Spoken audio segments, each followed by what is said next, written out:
Let's go ahead and jump over. Let's get into the NL West. So let's start off with let's see here. D-backs. D-backs. Another team that we faced in the World Series, or not World Series, NLCS a couple years ago. Corbin Carroll leading off right field. Superstar, came out rookie year, and he was nothing but producing. Fast guy. They have him in right field, in cover ground, bats for average. That's exactly what you want as a leadoff guy. One of the top prospects in baseball coming out. Great defensive player, fast as fuck, can produce offensively, can give you some pop. A player to build your team around. Exactly. Yep. Might have peaked a little early with them going to the championship series or going to the World Series, obviously beating us in the championship series. But I mean, they do have a decent core with him as your guy. And then, up next, I think we're going to talk about Ketel Marte. Yeah. I mean, like, just going back to Carroll a little bit, when they played us in the NLCS, he wasn't the one that killed us. He wasn't the one that beat us. I think we actually did a pretty good job. And this just goes to show you the benefits of having a catcher like JT. Yeah. Of once he got on base, if he did get on base, he was so hesitant to run that you literally took that whole aspect of his game away. Yep. So I think that's the benefit of having a catcher that can, that has a cannon and is good defensively. So you kind of take his, what he was known for, getting on base, stealing bases, causing havoc on the, base paths. So, like I said, I think he didn't really kill us too much in the NLCS, but the guy next batting 2, Ketel Marte, he had his moments. He's a great player. He is. He is a great player. Second baseman, batting the 2-hole, great young player. Yeah, he had a great year last year. 36 home runs, batted .292. A lot of people, obviously, Shohei was the clear runaway MVP, but I know Marte was getting a lot of. He was kind of quiet too, because like you didn't hear about it because the Diamondbacks they weren't in the conversation. Yeah, it was like they finished up last year. They had 88 wins and they didn't even make the playoffs. They fell short of the Padres. So or 89 wins. I'm sorry, they fell short of the Padres. But it was one of those things where it's like he was just behind the scenes, just producing a little bit like Francisco Lindor, like we talked about. Like he was a little bit talked about, but like behind the scenes, he was just producing. He just does his job, and everybody was just on Shohei. It was all Shohei this, all Shohei that. So. Plus, you're going to get knocked if you're in Shohei's division and you're losing to him. Right? Like, it's hard to give MVP if you're not beating him. So it's hard to give an MVP to a third place team. Yeah. Which also the Mets were. Yeah, but I mean, Ketel Marte, he stepped it up last year, so we'll see if he can reproduce it again. 23, he had 25 home runs, batted .276. 2022 had 12 home runs, .240. So he's been going up every and down. Year. Yeah, so we'll see what he can do next year, but he definitely had a great year last year, and that's something to be happy about. And obviously, if you have Corbin Carroll setting the table in front of him, oh yeah, that's that 1-2 punch right there is great. And I think Carroll had a down year last year, to be honest. I think so too. It's like I think Marte kind of kept that team where they needed to be. Yeah. Corbin Carroll batted .231 last year. So so as a leadoff guy, that's not what you're looking for. You're looking for that. Honestly, leadoff guy with his speed, I want him over 300. Yeah, and is on base even higher than that. Like you need to get on base every freaking at bat or just about. So behind Marte, we have Lourdes Gurriel Jr. This guy was a pain in our ass and his brother, what's his brother? His brother was on the Astros, right? Or he was the Astros. Like start with a Y, Gurriel, like Yuli Gurriel. No, he was on the Blue Jays and then the Diamondbacks, but he's the purple-headed fuck.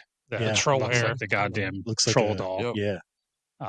So we are not fans of him. Just forewarning there, but I mean, dude, he's a pretty solid player. Like he's not, he's left fielder. Ball player. He was just annoying to watch, and it's mostly with the freaking hair and all that. And, honestly, and I'm sure a lot of people that would be listening, when your team's losing and you see these idiots out here doing stuff, it kind of rubs you the wrong way a little bit. Yeah, it's a little bit. So that's why we don't really care about the Gurriel guy. It's like what the hell is this purple crap? Yep. So, but I mean, he had a great year last year. 279, 18 home runs, 75 RBIs. So 322 on base. So I mean, he's Yeah, no, a good ball producing. player. Yeah. I mean, that's kind of what you're expecting and what you want out of a 3-hole hitter. Mm-hmm. So, and one of the additions this year, Josh Naylor, over the offseason, first base. Yeah, they That's a big traded for addition. him. He was an all-star last year for Cleveland. Power bat. He's not great at batting average, but they let Christian Walker go. He was their first baseman. Yeah. So they wanted to fill that hole. And, Naylor made sense. Yep. Break up the brothers. I know, man, a Bo Naylor. I'm surprised that Cleveland let him go. Yeah. Well, I thought it was a package deal. Yeah. So I mean, if he can produce like he did last year, that's a hell of a pickup. Yeah, no, Yeah, 100%. again, Especially top because it's like fours. you're adding a legitimate. This lineup's not bad from 1 through 5 right now. No, yeah. Yeah. And then right at 5, Eugenio Suarez, Yeah, He's always up and down, right? third base. He in Seattle, he was always the big home run hitter.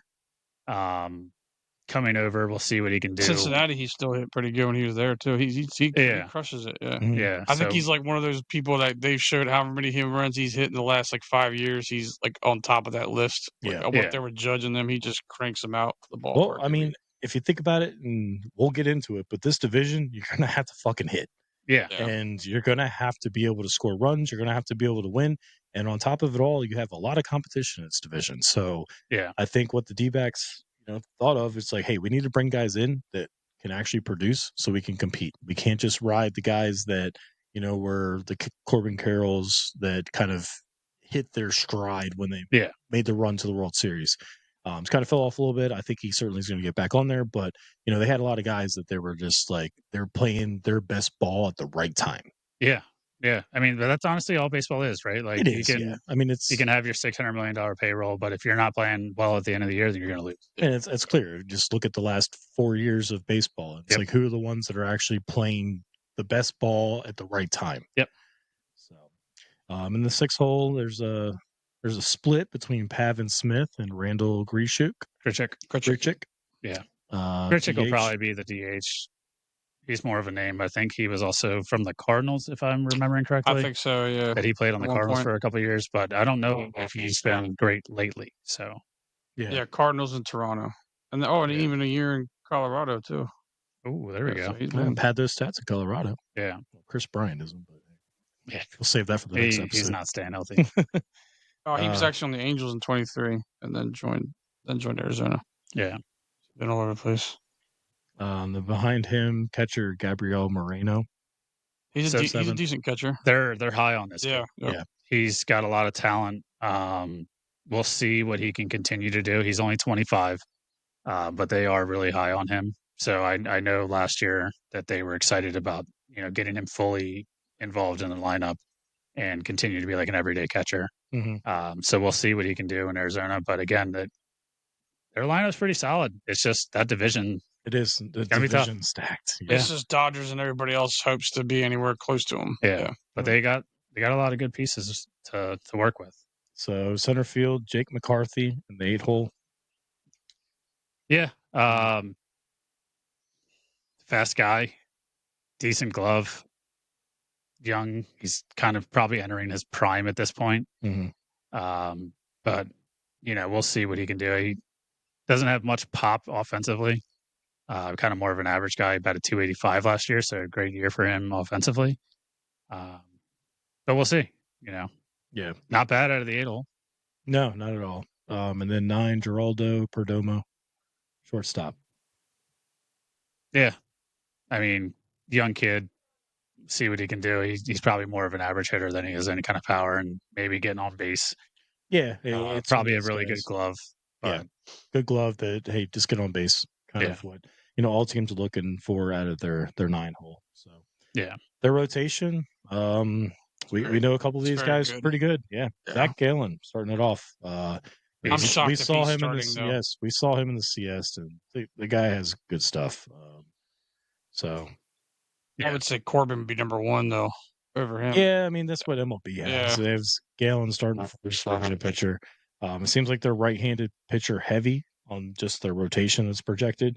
Yeah. But Gallen, he pitched well against us in the NLCS. He pitched well in that playoff. Yeah. I mean, last year, what was his numbers? So I mean, last year, like I think he might have had a little bit of an injury. Looks like he was 14-6 with a 3.65 ERA. Okay, He so started he's still 28 struggling. games, so he only threw 148 innings, which is kind of concerning, I think, out of 28 games. Yeah, but I mean, if you look at that also too, it's like look at the division you're playing against. Yeah. So it's like you look at a 3+ ERA, and you have a bad start against the Dodgers or whoever, and it's going to inflate immediately. So I think he has good stuff. I kind of agree with you, Brock. I don't know if he's necessarily the one, but Yeah. you know, your 1-2 combo, like we talked about earlier with Nola, it's like is Nola 2-3? It doesn't really matter at that point. Yeah. But I mean, Corbin Gallen's Burns, been there since 2019, Plus, so I that's mean, probably maybe that's why he's he's the won. opening day. Yeah. and then Corbin Burns, the big addition. I mean, Absolute Great stud. pitcher. Yeah. yeah, Absolute stud. great pitcher. I mean, his Yeah. numbers last year were No idea why the Orioles were just like, okay, see ya. Like, yeah. especially with the new ownership, you'd think they would pay money. That hurts for Guys. the O's fans around the area that I mean, watching they Corbin Burns walk. lost some pieces. They Yeah. lost some pieces. We'll talk about that in a later episode of kind Yeah. of when we break down the AL East. But they lost some pieces, and some of the division rivals that you're playing against Yeah. added. So we'll see. Corbin Burns, big addition for the Diamondbacks. Not sure he really wants to face the Dodgers and Padres, and Hey, 6 years, $210 million. He'll probably throw I'll his face fucking head whoever Yeah, the against hell he's I the like, wall. want. I'm, Yeah, I'm so glad to be here. good, Yeah. good for him. Right behind him, Merrill Kelly, another guy we saw Decent in the pitcher. NLCS, decent pitcher. Yep. Yeah. And the 3 holes, good guy. He's got some stuff. Yeah, he'll be able to get some innings, and he's going to be one of the guys that's going to be producing, especially in that 3 hole.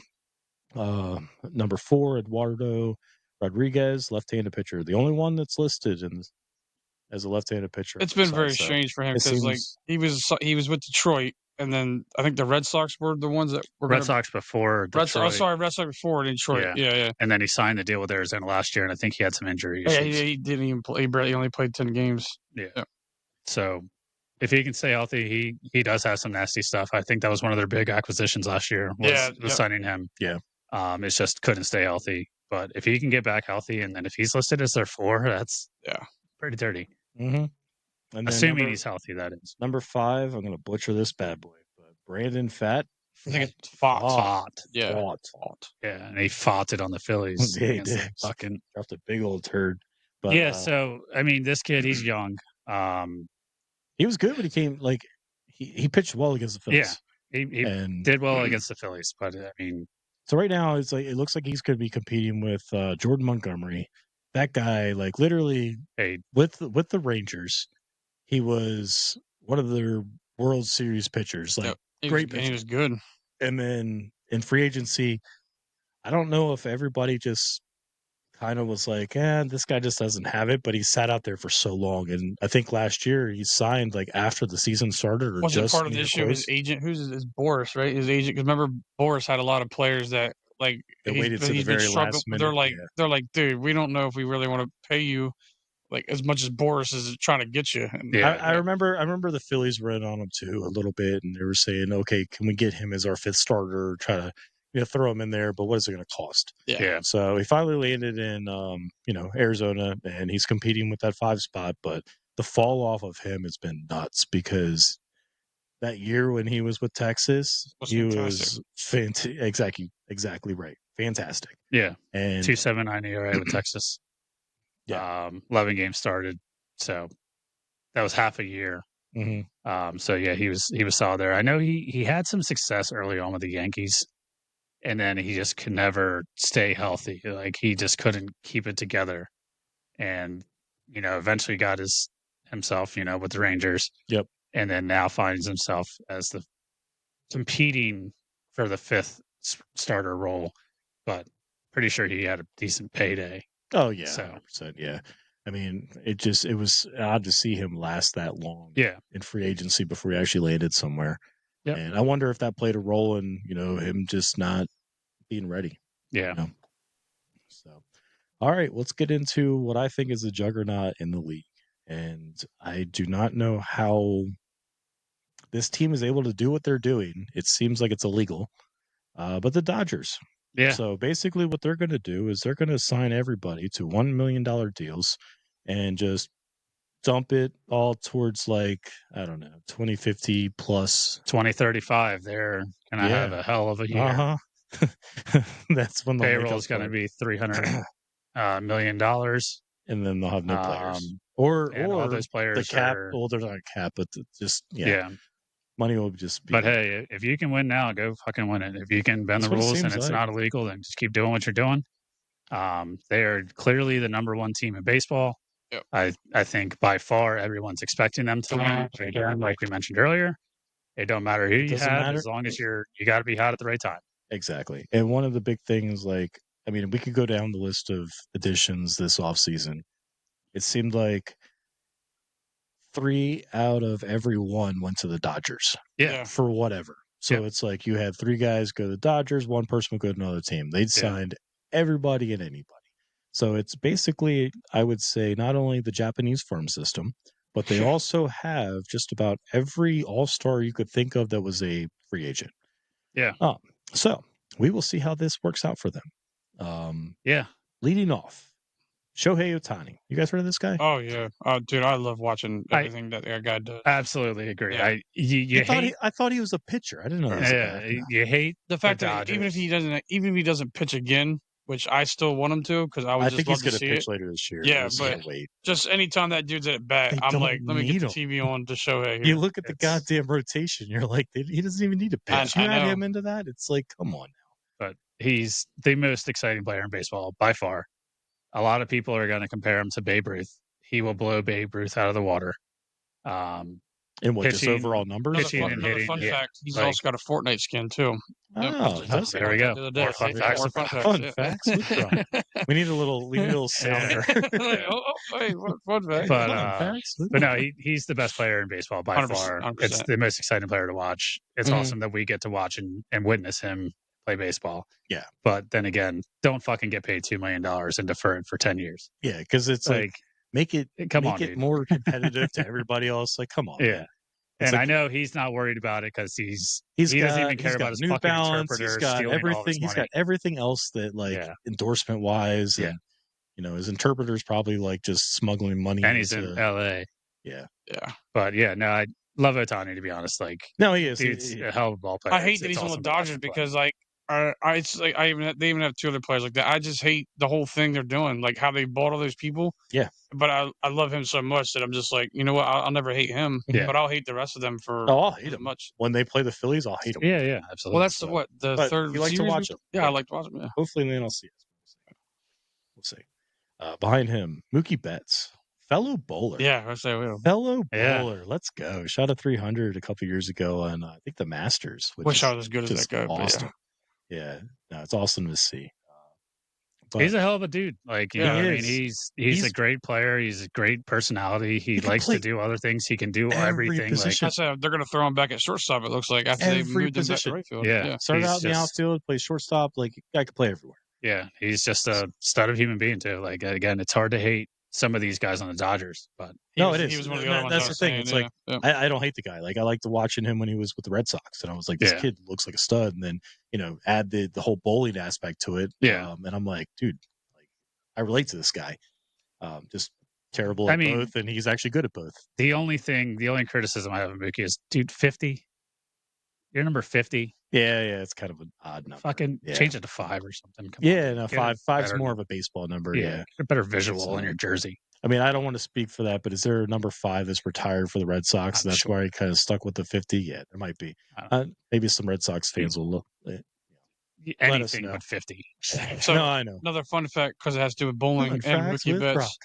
So this week he bought World Bowling League is starting, and they bought the first franchise team. Mookie's the owner of it. Oh, let's go. So it's a different. Hey Mookie, if you're looking for a bowler, let me know. Got you, buddy.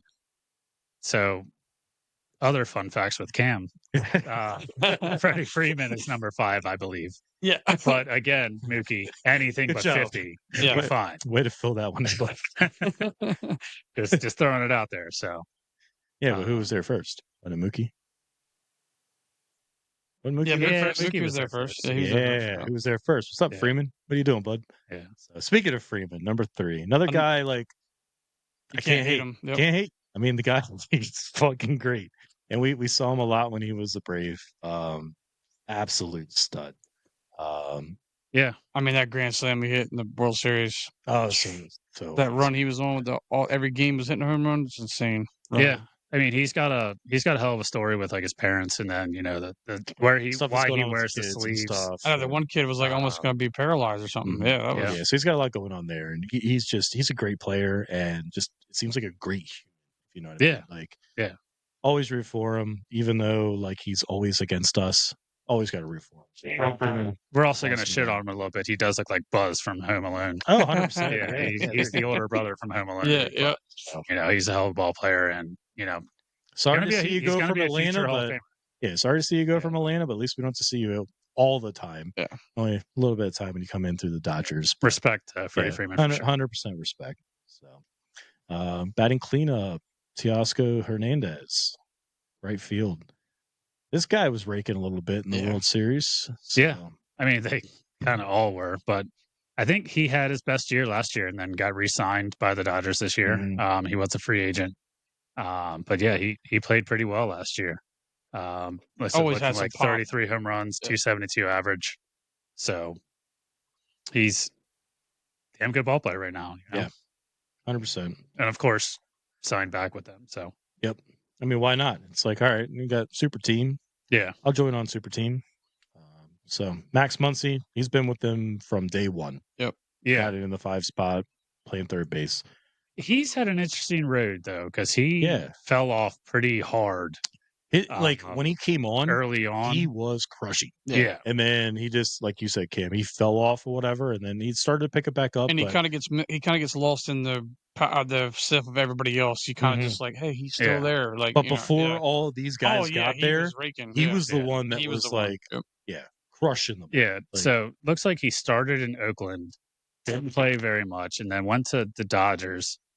Played 137 games, batted 263 with 35 home runs. Yep. Yeah, that was a year that he was just like, right, and then he like made a name, and then it's just been kind of up and down. So 251, 192, 249, 196, 212, 232, 143 so far this year.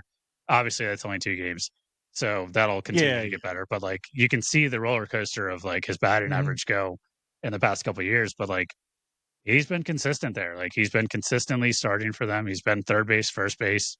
They've kind of just thrown him around, and he's been the guy that's been there, probably one of the longest tenured Dodgers at this point. Exactly, especially when you go down the rosters, infield-wise, at least for sure. So, no, and it's like I think as they add these players, it's going to help him because now you're not just that guy; you have people around you.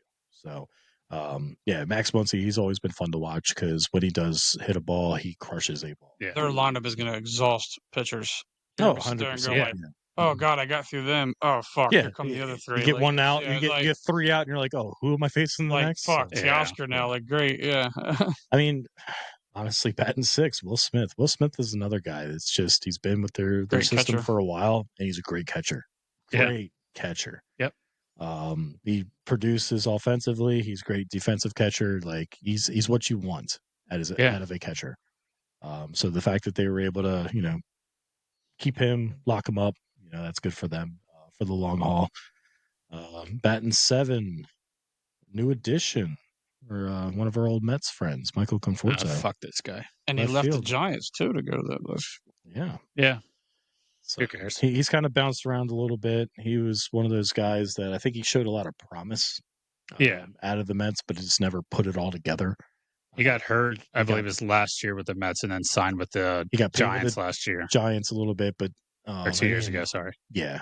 So I don't think he's ever just put it all together. Yeah. But you never know. With that lineup in the 7 hole, it's like I could bet in the 7 hole with that lineup and, still cash my checks. Mm-hmm. But next year you can defer it. You don't have to pay. You don't have to it's only $2 million this year. But when I'm ready to retire, though, it might be like 2.5. Yeah. Tommy Edman, big addition in the during the trade deadline, and actually I would say probably one of the biggest contributors to their World Series run. Well, we were talking about the Cardinals earlier. Like they got rid of him, and now he just comes over to the Dodgers and he plays second base. And the Cardinals didn't even know where to put him. Really, they had him all over. But he comes there and he's. I hope they got a haul for him because I mean the guy came to the Dodgers, and he was one of the big pieces in the playoffs. And he also signed one of those deferred deals too. Oh yeah, I mean, his money's not going to be anything crazy, but still, I mean, in the World Series, on base 400, 17 at bats, 6 runs, 1 home run. So he seemed to hit when it mattered. I think he actually did a lot of damage in the LCS. I believe is when he really snapped. Good against the Mets. Yeah. So he batted 400. Tommy Edman, this one's for you, bud. Yeah. Cheers, buddy. He batted 407 against the Mets in the NLCS last year and had 5 runs in 6 games. So he was all over the place. But hey, when you're in that spot of the lineup, get on base. Yep. Let the guys behind you pull you in. So, hey, Tommy Edman, you're probably going to have a great year. Might be looking for you on my fantasy team, but we'll see. And then rounding out the lineup, Andy Page is center field. I think he's a young kid. Not too much on him, to be honest. Wait, they can't pay $25 million to everybody? Yeah, you would think, or right? $2 million for the first 10 years, and then defer everything. So he's 24 years old, not too. Yeah, this might be actually a kid from their farm systems that they wanted to bring up, or it just says born in Cuba, and debut is April 16th of 2024.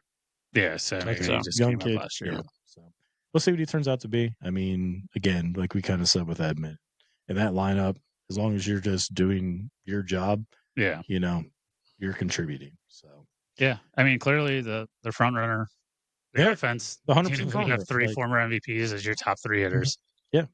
Plus, they brought back Kike Hernandez. That was one signed for deal, and then they signed that other guy, Hai-Song Kim or whatever from So he's a second baseman also. So he'll definitely platoon in there somewhere. Yeah, so they probably got some bench guys too that they can kind of fill in here or there. Then we go to the rotation. One of the big ones that we're probably not going to talk about, but he's not going to start pitching yet, is Shohei. Is he actually going to pitch? I hope so. Absolutely hope so. I do too, because I want to see him do it. Because at worst, he's got to be the 6th starter. You know what I mean? Because he takes that extra day. I'm not against so it's like, well, just try it out a little bit. Yeah, those old heads. It's like 5 days, 5 days, 5 days, and they have like your Steve Carltons and these older pitchers that pitched every 5 days and they threw millions of innings. And all that. And these guys just don't do it.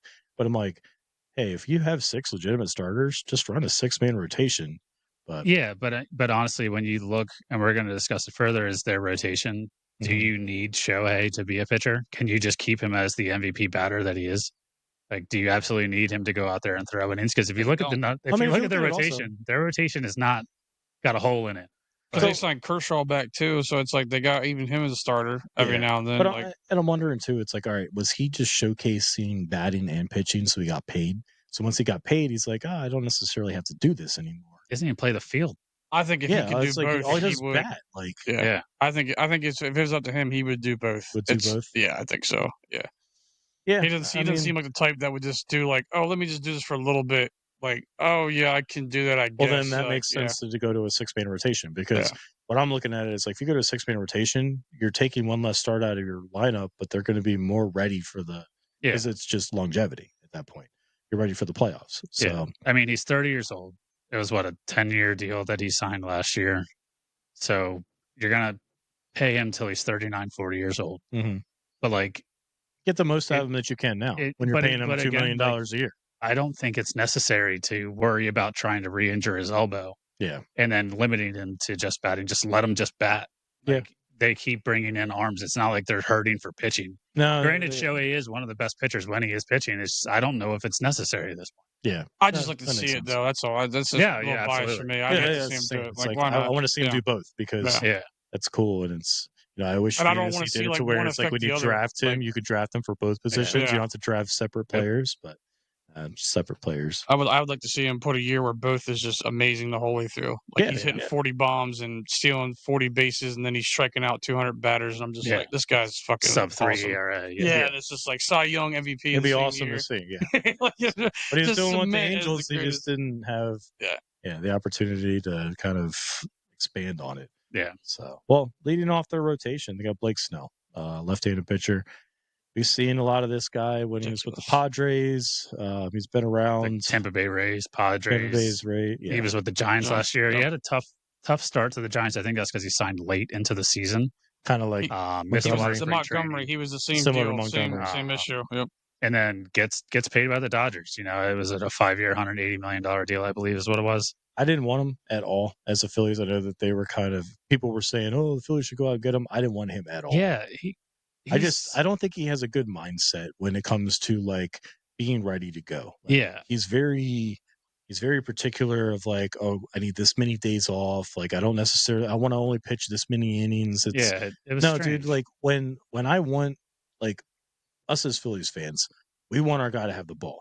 And when, Thompson's out there taking the ball from Wheeler's upset about it. Yeah, and we're upset. We're upset. I'm like, what the hell are you doing? Yeah, it's like Nola, same way. It's like we want that, not 100 just pitches is light work. Keep going. Some of them are 88 pitches. Right, yeah. I'm like, no, it's like I don't know.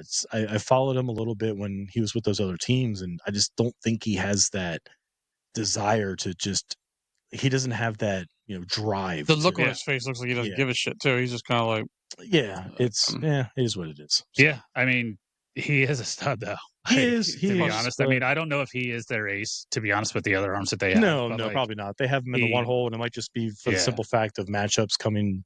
Well, he hasn't pitched yet because they pitched Yoshinobu Yamamoto and the rookie Sasaki. They pitched both of them in Japan, so Snell hasn't even pitched yet. Like they put the lineup together because they were in Japan. Yeah. But I mean, Blake Snell is an absolute beast when he's going. Mm-hmm. It's just it's just annoying it's because I didn't want him. I just don't want him because I don't think he has the mentality of a player that I think Philly wants and what I want as a fan. He wouldn't do great in Philly. No, I don't think so either. Plus, remember, he's the one that hit Bryce and took him out. So, hit him in the hand. So fuck him anyway. Hit him in the face. Yeah. So behind him, number 2, we just talked about him, Yoshinobu Yamamoto. He pitched a couple days ago against the Cubs. Yep. Lit it up. Now he was the one that I wanted the Phillies to get. Like he even considered us for a second there until he considered. Well, I mean, even the fact we were mentioned and we even tried, I was like, yeah, go get him. Like, that would be nice, but it would have been great. But then, he just was like, I'm gonna go join Hitani, and I'm like, can't blame him for that. Yeah, it's like the Phillies with Dominican players. $325 million. Oh yeah.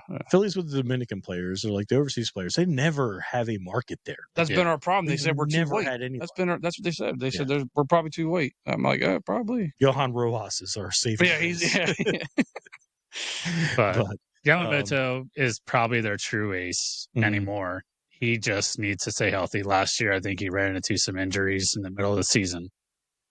So, again, transitioning from the Japanese Baseball League into the Major League Baseball. Yeah. Different schedule.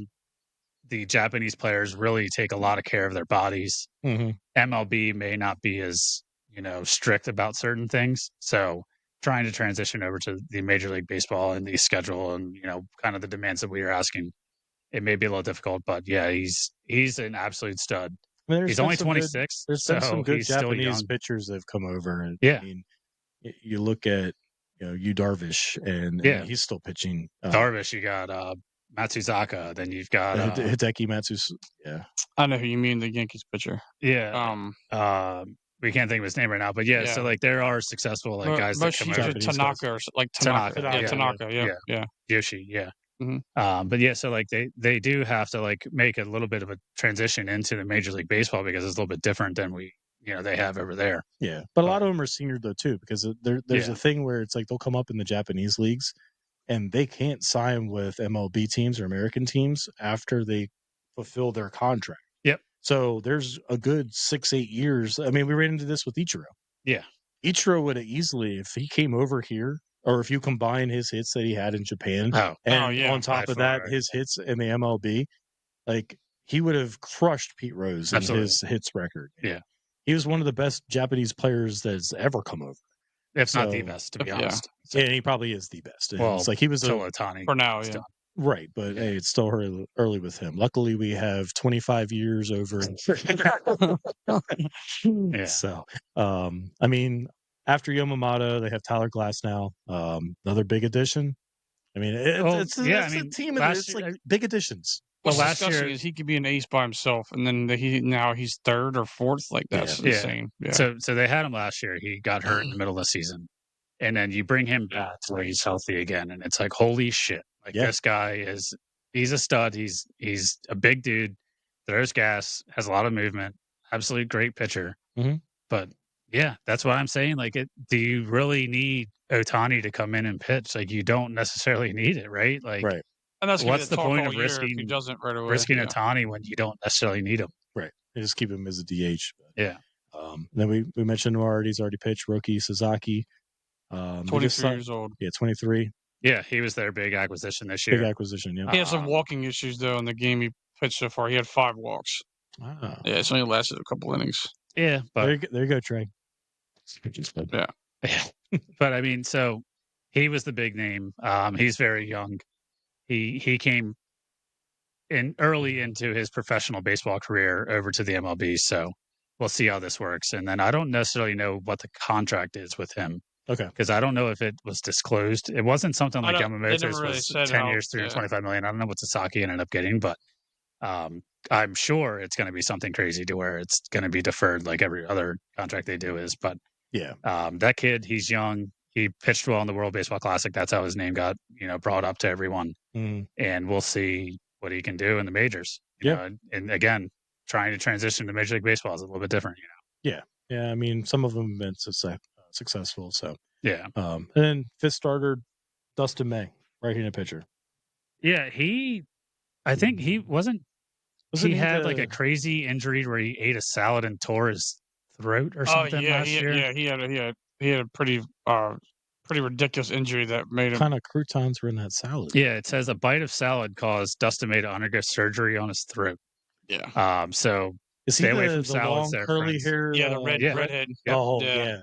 I remember they showed a picture of like when he threw the ball. Yeah. And he had 3 pitches that left the same spot when he let go of it, and they all went in 3 different directions. Yeah. No, he's a beast, but like nasty. That's a wild injury to sideline you last year. So that sounds like Shohei's like interpreter be like, here, eat this salad, and it's like food poisoning or something. Like that just seems made up to actually, be like I said, they're getting him back where he's got no arm injury at all, so he's gonna be healthy. And then they got Tony Gonsolin's another one they have. Yeah. We mentioned Kershaw earlier.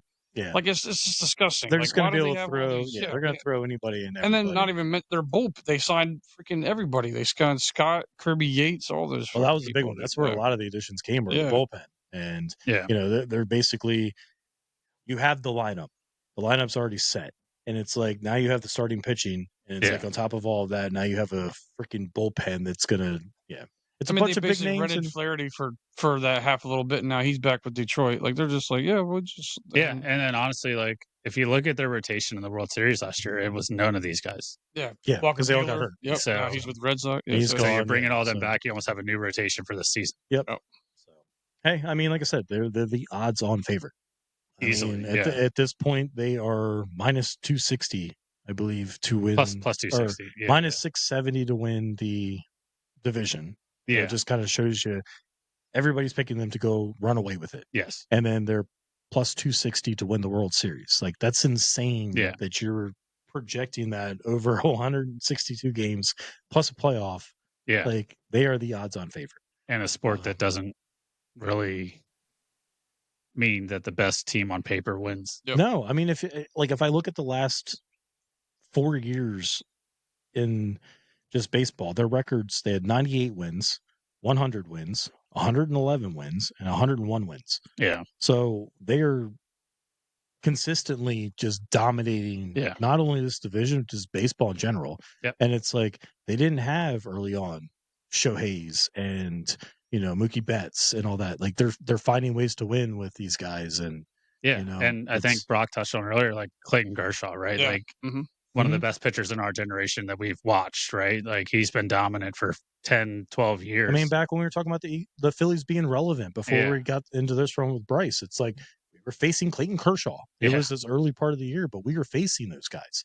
So, I mean, the Dodgers, they've been around for a while, and they spend money. Like that ownership, like they want to spend money. So, hey, kudos to them. I mean, it's proven that in the regular season they're going to win. It's just a matter if they show up in the playoffs. And So, and I don't see anything different this year. So, I mean, getting down into the Giants, team that it seems like they always miss out on the big free agents. They tried Judge 2 years ago. Never. They were in on Harper a little bit, and Harper was like, "Nah, I'm good." Judge signed for what, a day? Arson Judge signed for an hour or two. Yeah. And then Correa. Correa. But hey, they brought in Kate Upton this year. They finally got Kate Upton signed. Hey, two big additions there. If you So them agreeing to Justin Verlander as a 1-year deal. Yeah. So I mean, leading off to the Bay. Yeah, leading off, we have Lamonte Wade Jr. playing first base. Behind him, Willie Adames. We talked about Willie Adames earlier. He came from the Brewers. He's going to be playing shortstop with the Giants. Tough division. That's the only notable acquisitions that lists is just those two, Verlander and Adames. That's all they did. Yep. But it's tough to come into the division playing for the Giants when you have, I mean, Diamondbacks, Padres, Dodgers, and you're competing with them. So good for Willie Adames. I'm sure he got paid in the 7 years, $182 million for Adames. Yeah, good for him. Number 3, Jung Hoo Lee, center field. That was the guy they bought last year, and then he got hurt early on and missed the whole year. So then they haven't really got to see him yet. Let's see what they got. Matt Chapman, I think we talked about him before, is Arenado's. He had a slow start last year. He picked it up towards the end.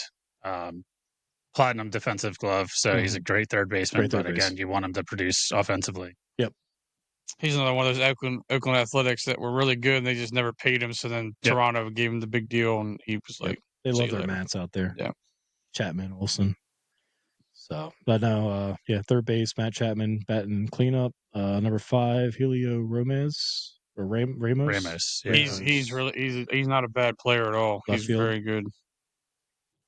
They have him listed not in the center field, but that's where he played all year, and he was running down pretty much everything. 22 home runs, 128 hits, 269. So it's just only years. So he's definitely a promising player. Yeah. Or had a little bit of time in 23, but only 25 games. So yeah, last year was just coming out year. Number 6, Mike Yastrzemski. Yeah. Grandson of Carl Yastrzemski. Yeah. Red Sox legend. You know that one, Brock? Fun facts. Yeah. Another fun fact. Right field. He has a lot of talent, a lot of hype. Obviously, the name, following Hall of Fame grandfather out there. Mm-hmm. Last year, didn't do so great, batted .231. But see if he can kind of get back on track. Yep.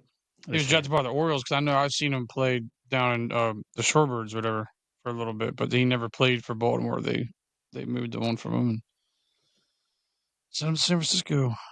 7-hole, Tyler Fitzgerald, second base. He actually had a pretty solid year last year. He was playing short and second. Good offensively. Mm-hmm. I'm not positive how he is defensively, but obviously he's going to move with Adames coming over at short. But yeah, he batted .280 and 15 home runs, 17 stolen bases. So, he's got something there. Didn't he have some kind of insane streak where he hit like a couple of home runs in a row, like in a couple games in a row? He was just like boom, boom, boom, one day after another, and they were like, he did it again. Like, I'm pretty sure it's him. Yeah, he's a good ball player. So he got something to work with there. But again, he's 27, so he's not necessarily the youngest kid. He's not the youngest. Yeah. But if you can kind of pair him up with Adames, you have a solid middle of the infield. Yep. And again, kind of piece around. Tough division. Tough division. Yeah. So, Wilmer Flores, DH in the 8-hole. Yeah. He's kind of bounced around a little bit. Not the biggest Wilmer Flores guy. Nah. He used to be a Met because I remember he got traded and he was crying, and I was like, he also got his leg broken by Chase Utley. Oh. Nothing like a hard baseball play. Every Met fan crying about it to this day. But yeah, Wilmer Flores, hope you suck, dude. And number 9, Patrick Bailey, catcher. Yeah. How high promise catcher, 25 years old. I mean, it's not much pop. You're taking over, from San Fran when they had their heyday, right? Like they had Posey as their catcher, and they're trying to. And they had a pitching staff. They had a pitching staff, and they had guys all around the field. So again, another team that the Phillies would consistently face in the playoffs. So, yeah, I mean, just speaking of the rotation this year, Logan Webb, right-hand pitcher. He's good. Yeah. He's a good pitcher. Kate Upton and all of her assets. Number 2, Justin Verlander. Yeah. What's he got pitcher. left in the tank? Yeah. Probably nothing. He's not young. This is probably one of the last years of his career. Holy shit, he's 42. Yeah. If he can still make it through a season, awesome, great for him. But I just can't see him being productive anymore. Especially as a number 2, it's like I would see him more as like a 5. It's like, if he's healthy at all, he won't finish the year. Someone will trade for him again just to be like, we can get little presents at the playoffs for you. Yeah. Speaking of another one that'll probably get traded, or Robbie Ray in the 3-hole. He's another guy that's kind of bounced around a little bit, and he's been good. Yeah. He has been solid. He was an all-star in 2017, it looks like. He's had some great years, and then he's kind of had some injuries happen. So I think recently he was with Seattle was when he had a good year, and then Toronto was where he had his best year, and then he went to Seattle, had a decent year, and they got absolutely crushed in his last year in Seattle. 8-10 injuries there. I think he blew his arm out one of his first starts. Yeah. So didn't really get to see him. So he probably has a sour taste with the Mariners fans. But we'll see what he's got in San Fran. So he's coming back from injury. He pitched a little bit last year. He's 33, so he's still got some gas left in the tank. We'll see how much. Jordan Hicks, with a linebacker. A right-hand pitcher. Used to be a Cardinals closer. So, and then now he started last year. Used to be a Cardinals and a linebacker too. Yeah. Yeah, I think he throws gas, if I remember correctly. So we'll see what he can do as an actual starter. Young, like top of. He's got trouble locating though, because he used to just come in. Now he's got to get used to starting every 5 days. Yeah. He started 20 games last year for the Cardinals. The Giants, 4.10 ERA, so not great as a starter, but if he can kind of regain any kind of command, I'm sure he would be better and be productive for them. Yep. And then rounding out the rotation, Kyle Harrison, left-handed pitcher. Yeah, I ain't got shit on him, to be honest. No, he's 23 years old, 4.5 ERA. Young kid. Wish the best for you, buddy. Started 24 games, so. Yeah, I mean, honestly, good luck, Giants. I mean, you got a juggernaut coming of just the Dodgers, and honestly, I think the Padres are up there. They're going to be competing with the division. And then you have the Diamondbacks who, they've been around for a little bit. Thing with the Giants, they've been a 500 team for the last 4 years, and I don't expect anything different. So this lineup, this rotation kind of just emulates what we just talked about. Of this is a 500 team. You may be a little bit above, a little bit below, but we'll go from there. But as we mentioned, another juggernaut, I think the Padres are up there. So they go out, they get Luis Ariz. That guy does nothing but hit. Yeah. He's going to be leading off, playing first base. He was traditionally the second baseman when he was with Miami, but I could see him and Cronenworth switching second base and first base all the time. Yeah, it's one of those things. I think he's probably one of those players. He reminds me of somebody that could play anywhere on the field. He basically hits the ball all over the field. Might as well play every spot on the field too. But he's had just no pop. Yeah, but batting titles. He was with Minnesota. He was with Minnesota. He won a batting title there. He won a batting title in Miami, and he won a batting title last year, or with the Padres, right? Then doesn't he have 3 battling titles? I don't necessarily know if he won he was contending for the last one. Yeah, he was close. If he didn't win it, he's very close to it. Yeah, so I mean, he's a hitter. He can put the ball in play and get on base. Yeah. So what you want is him to be in that one hole. He's going to be the one that's getting on base, kind of setting the mark for the rest. Yeah. You got Tatis right behind him, number 2 hole, right field. Don't like him. I don't mind him as much as some people, but early on in his career, he was one of those ones that kind of annoyed me, like Juan Soto, with how, I guess, animated he was. Yeah. Another, not sure if you know this, Brock, but another son of a Oh yeah. I can't remember his dad's name, but I know. Yeah, it's probably Fernando Tatis Sr. Oh, I think so. Yes. But no, he like early on, he was very animated and just kind of how he did everything. I don't know if him getting popped for PEDs and stuff kind of, humbled him a little bit. One reason. But it seemed like last year he came back with a different mindset and he was there for the team. He was there. He was producing, kind of, I wouldn't say behind the scenes, but not as animated as he was previously. Yeah. So I kind of agree with Cameron. It's like he doesn't bother me too much anymore, but he's one of those players that shows a ton of promise. Yeah. So behind him, number 3, Manny Machado. Yeah. So been consistent since he's been there. Oh yes, yeah. He consistently produces. Obviously, he was one of the big guys that the Phillies were looking at the time. Yep. So it was Machado and Harper, and I was always a Harper guy. I loved Harper when he played with the Nationals. I loved how he played the game. So I would have rather gone that way as opposed to Machado. I just didn't care for how he played the game, I guess you would say. So if I had my pick of the two, mine was always Harper. So I was glad that we were able to do that. Machado ends up going over to the Padres. I think both of them have collectively done well for what they in both of their locations. Yeah. I think Machado, they've been in the playoffs. I think they gave Machado more money though recently, didn't they? Like where Harper's just he was a smarter contract for a player because he opted out and then got repaid. Yeah. As Harper is still under the same contract. Well, yeah. I mean, Harper's thing is he didn't want trade clauses. He didn't want opt-outs. He didn't want this. He didn't want that. He wanted to have one home. So hopefully down the road they take care of him for that and say, you know what, thank you for wanting to be here and build this core around you. So we'll take care of you when it comes down the road. But Manny was always one of the guys that we had the shot at getting getting, and we went down the road of bringing him in and kind of showing him. But honestly, thankfully, we didn't sign him because I wanted Harper. So but he's been good. He's been good with the Padres. Great third baseman. He's always been good defensively and great bat.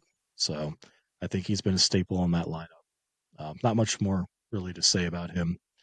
Behind him, batting cleanup, MLB's got Jackson Merrill. Great player. Center fielder. Yeah. 21 years old. And he was the runner-up in the Rookie of the Year last year. Mm-hmm. Batted .292, 24 home runs, 90 RBIs. Holy shit, this kid's a and his clutch numbers, they were the analytics stuff, in the later innings, or he had a home run that would either tie it or take the lead. The kid's just electric. It's insane. Yeah, I mean, hell of a ball player. Yeah. Well, that's good, especially one with that lineup, but also the competition that you have to face all the time when it comes to the Dodgers and your division as a whole. So hopefully we can keep that up. Playing center field, I'm sure.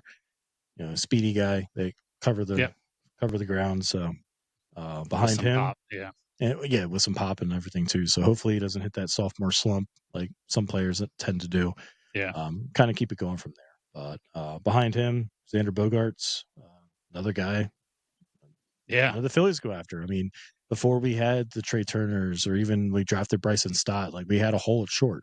It was JP Crawford, and we didn't think that JP Crawford was the guy that was going to take us to the next spot. So and he's been decent over in Seattle. When we're shopping, when we're shopping our pitchers and the last bits of our 08 to 012 run, I wanted them to trade either Hamels or whoever to Boston for Xander Bogaerts or Rafael Devers. Yeah. Neither of those worked because Boston, had a head on their heads, and they're like, we can't let these guys go. They're freaking superstar players.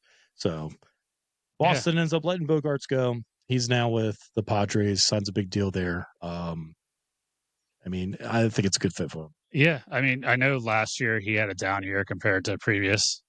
So there was a slight drop off in production. He is still a damn good ball player. Mm-hmm. He batted, say, in 2022, batted .307 when he went to San Diego first year, 285, second year, 264. Yeah. So his numbers have decreased, but he is still a damn good ball player. Last year he had some injuries. Only played 111 games. Well, I think the Padres had somewhat of a down year for the first part of the year, or they didn't turn it on until the second part of the year. Plus, they moved him to second base last year because of that High-Sung Kim or whatever. Yeah. But now they got him listed back at shortstop, so that'll be interesting. Because he lost his job, so it's like, oh no, you're back over there. Yeah. So I still think that he's a hell of a ball player. Oh no, 100%. So 100%. we'll see. It's like I've always see what he liked can do this year. Bogarts. I thought he was a good player. I mean, back in those Red Sox days when they had Mookie and Bogarts and Devers, like that was that was a fun team to watch. So behind him, they have Jake Cronenworth. Kind of mentioned him splitting time between him and Rise, between second and first. So batting in the 6 hole, second baseman. He kind of busted onto the scene and had like a pretty good year, and then has kind of fallen off since. Mm-hmm. So like during the COVID year, he like had his best season. Granted, 50, 60 games at that point. So we'll see, but like he's kind of fallen off a little bit slightly every year. Yeah. But to have him as like kind of like a guy that could play any infield position except shortstop, he can play first, third, second. Yep. He can kind of play all over the place and just kind of keep producing offensively. Maybe he can get back to it, but young kid. I mean, well, not necessarily young anymore. He came up young from the Padres and then played well, and then just kind of hung on to him to see if he can kind of get back to that production. Yeah. So behind him, Connor Joe, an addition from the Pirates, DH. Yeah, the guy that doesn't look anything like a Connor Joe. Yeah. We'll see what he can do. I don't think he had anything crazy offensively for the Pirates at all in his career. He might be able to fill some time, I think he had like time in the Colorado infield, also. playing second base, playing some of the other positions, and kind of being that resource to give guys days off, if you know what I mean, of just being able to DH. Like right now, they got him listed DH. I think it's just to put his name in the lineup at this point. Like, it's not just going to be DH. Batted .228 last year with 9 home runs. So, like, you're not crazy about those numbers. Yep. And then in the whole Jason Hayward left field. Yeah, the dude's been around for a while. Remember, obviously, he was one of the top prospects in baseball, if not the top prospect in baseball for the Braves. With the Braves, yeah. And then went to the Cubs. Cubs won the World Series. Went to the Cardinals, and then now it seems like he's never been able to put it together. Like he has. He's a great defender, but his defense has been defense insane. is like that WAR and all that stuff. He gets all the outs he's supposed to get. He's always in the right position. But he's just never been able to put the bat with that and everything together. Yeah, like he was a 5-tool player, as they say, coming out of college, and just he's never been able to put all those tools together. So but he's in the hole. He's playing left field, and I mean he's got a lineup around him. So it's one of those things where similar to when he was with the Braves, he had a lineup around him, and same with the Cubs, they had a lineup. So he can just be that guy that plays good defense, gets on base, produces when he has the opportunity, and he's going to be a good addition. And then rounding out the rotation or the lineup there, 9-hole Elias Diaz, catcher. Yeah, believe he was on the Rockies. Has some pop in his bat. I think it's more power than it is average. He was an all-star with Colorado, wasn't he? Yeah.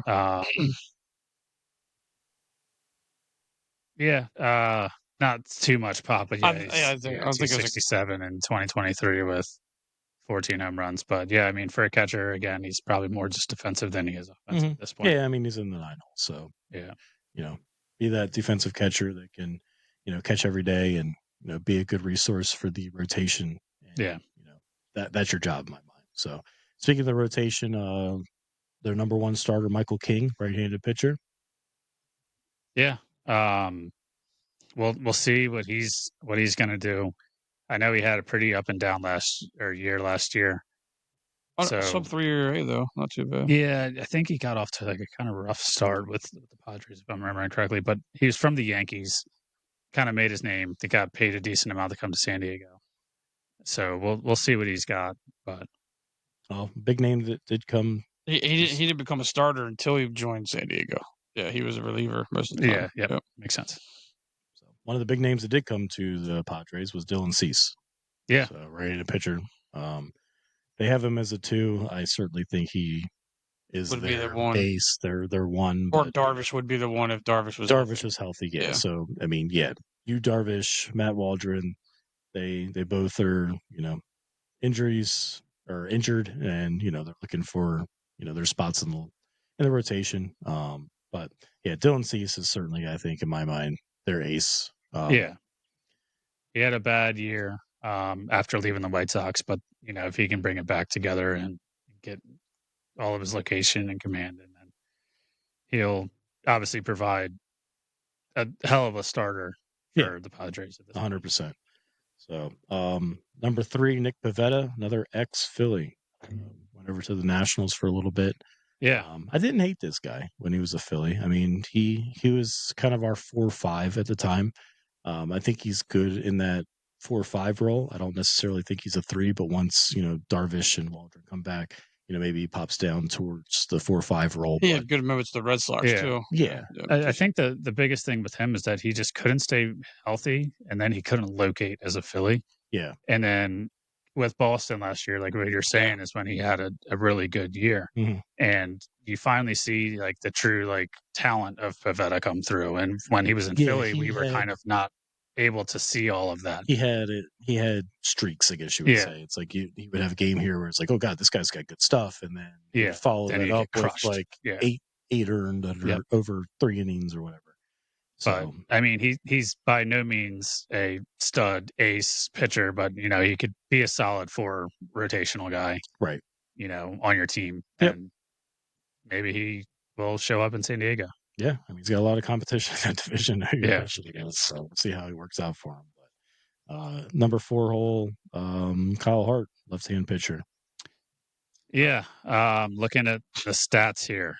Oh my God, I hope they don't rely on this guy. 2020 was his most regular season stats, 15.55 ERA.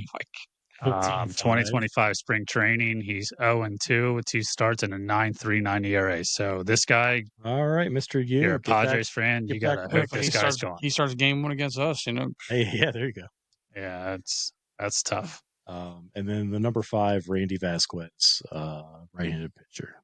Yeah, not much on this guy either from my personal knowledge. Started 20 games. Looking at last year, he started 20 games, 4.87 ERA. So a 5th starter. Basically. Yeah, he may lock in the 5th, but if you're the Padres, but like I said, he's only in there because Waldron and Darvish, so they just left the other spots open for other people to try. Yeah. Yep. All right, final team on the in the West covers the Rockies. I think this is going to be another team where we have a couple few names that we know. Other ones are just guys. So leading off, Brenton Doyle, center field. Cool. Yep. We're gonna probably breeze through this. Yeah, team. I would say. Yeah. Number 2, Tyro Estrada, second base. Yeah. Second baseman, good job, bud. Third base, Ezekiel Tovar, shortstop. Yeah, batted 290 or 269 last year. 26 home runs. So he's got some pop for being a shortstop. Yeah. Wonder how much of that's attributed to Colorado. That's the main guy that they focus on. I think they're trying to build around Tovar. Yeah, they extended him like last year, and that's like their main dude. So you got Chris Bryant coming up in the cleanup spot, playing right field. Yeah, I mean, when he plays, if he can stay healthy, that guy, he crushed it with the Cubs. He was a hell of a ball player. He won Rookie of the Year, won the World Series, either won MVP or was up for MVP, and then just kind of got paid, and then it's been just chilling in Colorado. Yep, I agree. Don't blame him at all, but like, if you can stay healthy, dude, we need you out there to go play. Yeah, they moved him from third base to right field. So yeah, he had a cannon on him, so I guess right field makes sense. So, but I agree with you completely. He just he performed when he was in Chicago, and just once he got paid or moved to Colorado, he just has not been the same. So yeah, and I mean honestly, like he's a Cubs legend. He is. Yeah, when he's done his career, you can just go back to Chicago and just be a legend. Hey. So good life for him. Yeah. No, in the 5 spot, we got Ryan McMahon, third base. He's a good ball player. He's a good ball player. He's a good ball player. He can hit really well. I mean, I can see the Rockies. I mean, if they're trying to, in my mind, you got to retool. Yeah. You don't have enough in this lineup that's going to be able to compete in your division. So you take the assets that you have, try to trade them for more, or and hit in the draft. So maybe McMahon is one of the guys that come trade deadline time, he's moving somewhere else. So number 6, Nolan Jones, left field. So Nolan Jones is the one earlier that got traded. Yeah. So he's no longer with him. He went to the Guardians. The Guardians for Tyler Freeman. Tyler Freeman. So Tyler Freeman, number 6 for left. Good old MLB. So, yeah. No, we're behind on the dates, but behind him, number 7, Michael Taglia, first base.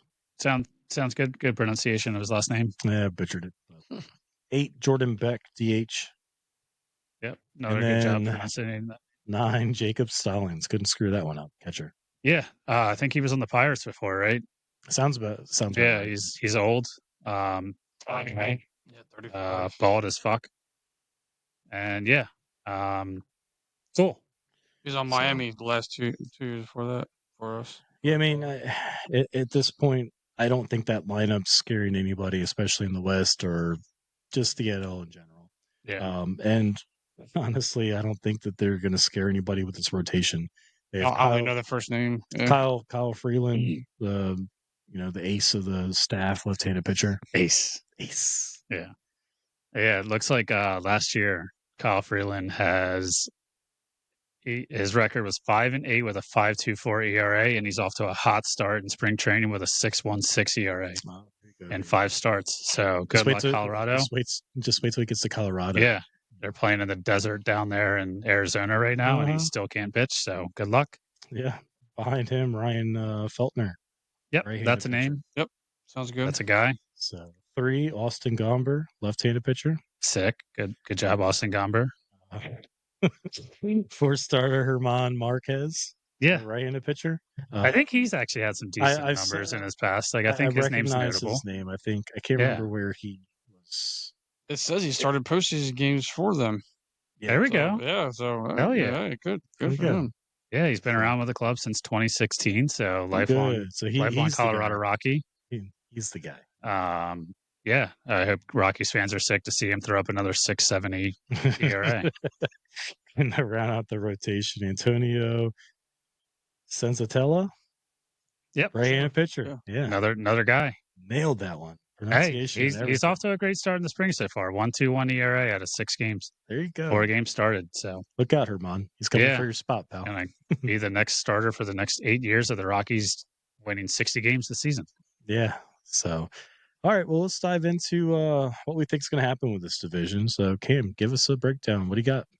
Yeah, I mean the Dodgers first, right? Like they're going to run away with the division. I have them winning 105 games. 105. Damn. That's impressive. Yeah. I mean, maybe we can defer a couple wins to August or something. But win in August, not in October. Yeah, let's go with that one. We'll see. I think 105 is probably just baseball's weird, so you can't say they're going to win 120 games. On paper, they should probably win every game. I mean, obviously they got out to a good start, beating Chicago 2 games in Japan. So I think the Dodgers are going to run away with the division. I think the Padres are going to be second with 89 wins. Okay. And then I think the Diamondbacks are going to be in third with 85. Mm-hmm. And then you go to the Giants, maybe 581, or 500 record, 81 games, 81 losses. Yep. And then the Rockies, I mean, good Lord, we just talked through that rotation and that lineup. So maybe a generous 55 because they like to beat the Phillies. So we'll just give them a couple wins there. Hey, there you go. Yeah. We got Brock. So I also have the Dodgers winning over 100 at 101 and 61, win the division easily. I have the Diamondbacks, though, second because I just think that. Are they making the playoffs or? I have them at 88 and 74, so it's possible. They could get in there. Yeah, they could sneak in there. Besides, we said we have us 3 going in there. Us 3 from our division. We have 3 from ours, and then you have the Brewers. Brewers is just that one team. So it's probably going to be the Brewers, Cubs, or Diamondbacks competing for. I have the Padres at 500, 81 and 81. So I 81, 81. Okay. Yep. I have the Giants at 79, 83, and 4, and then I have the Rockies at 57 and 105. Gotcha. Yeah. So I'm pretty similar to what Cam has. I got the Dodgers at a 101, over 100 wins.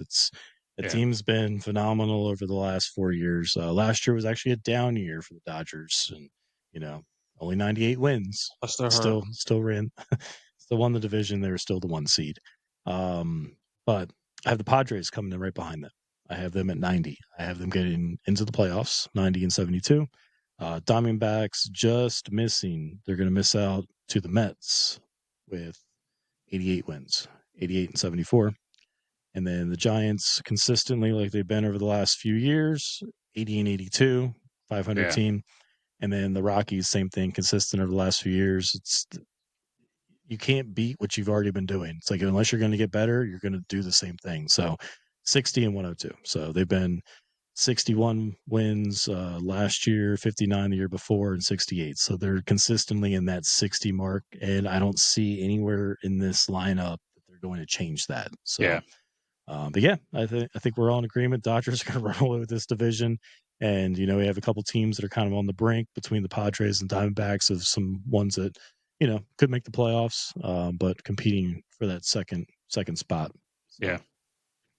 All right. Well, that takes us through our NL coverage. So what we're going to do is we're going to cover the AL probably later this week, and we'll release that after the season already starts, but we'll go through those same divisions like we did here, give a breakdown of, you know, each team, the lineups, the rotations, kind of dive into what we think that they're going to do. And, you know, after that, we will take all of this together. We're going to put it into our own brackets, and we're going to, like we said before, the way too early on in the season predictions of who's going to win the World Series. So, look forward to some odds. We're going to put some odds together of kind of our breakdowns of the division winners. You know, if you like what we're saying, you want to actually put some money down on those, we'll give you the odds of what those actually be. And then obviously our World Series winners, if you want to follow along there, we'll provide those odds as well. So thank you again for everybody listening. And don't forget to like, follow, and subscribe, and have a good rest of the day. Cheers. Cheers. Peace.